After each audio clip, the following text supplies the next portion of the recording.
In this pod, we're digging a little deeper and working with examples of the theory I covered in the first pod. Academics from many different disciplines have explored connections between how we interact socially and how we develop our own identity. You may have heard the phrase nurture versus nature.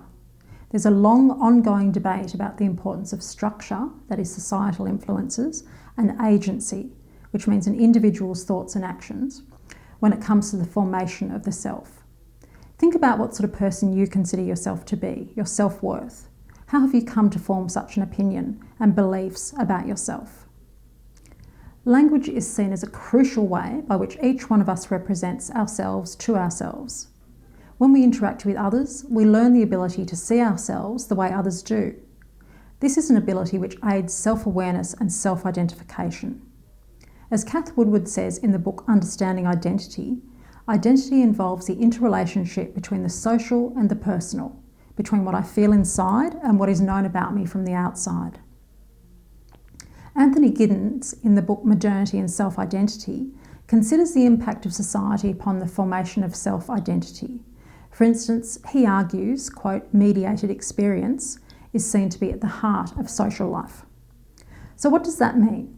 Mediation is what happens between an event and the broadcasting or narrating of that event to an audience. So think of it as a process of interpretation. Through mainstream and other media, as well as the experience of travelling and other cultures, we're presented with a number of options available when it comes to the construction of our identities. Also think about the way our identities are adjusted to cope with the changes one faces in life. Leaving high school, getting a job, becoming a parent, losing a parent, breaking up with someone, getting married, the list goes on. For the tutorial, think about what sort of person you are and how you've become that person. So think about your family, your culture, your friends, your interests. And of course, now we have the internet. If we want to, we can construct a second identity and have virtual relationships as well. More will be revealed about this fascinating subject, that's the subject of you, in the tutorial when you have permission to talk all about yourself. But before then, I want to note an important concept that's already been flagged in this subject and probably in some of your other subjects as well.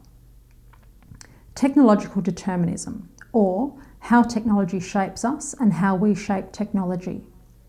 Technology influences our society, but the structure of our society also shapes technologies.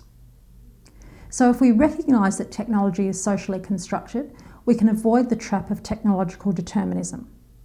To be technologically determinate is to believe, as James of Anatarchus explains in his book Contemporary Society, that technology is independent and inevitable, that technology somehow has a mind of its own and it's disconnected from our social processes.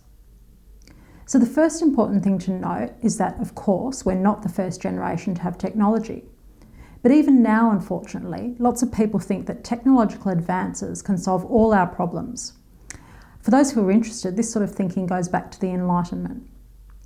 Anatarchus explains that technological advancements are seen to offer solutions to problems confronting the world. For example, in recent years it's been widely discussed that a global energy crisis will occur if we remain reliant on fossil fuels. But rather than changing our reliance on crude oil by changing what we consume, or for example, constructing better public transport systems, the focus instead is to use technology to identify alternatives to oil such as biofuels. So rather than addressing or trying to solve the problem, this is replacing one dependency on another.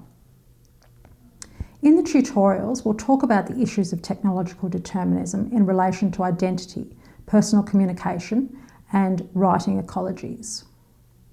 So as the president of the MacArthur Foundation, Jonathan Franton, has argued, there's a potential gap between those who are growing up immersed in a digital world and those who aren't, whether that's due to their economic, cultural or social situation. This gap will mean a lag in confidence and competence when it comes to online skills. He says, today's digital youth are in the process of creating a new kind of literacy. This evolving skill extends beyond the traditions of reading and writing into a community of expression and problem solving that's not only changing their world but changing ours too. The ability to negotiate and evaluate information online, to recognise manipulation and propaganda, and to assimilate ethical values is becoming as basic to education as reading and writing. I'll leave you to think about that, and we'll talk further about this when we meet up.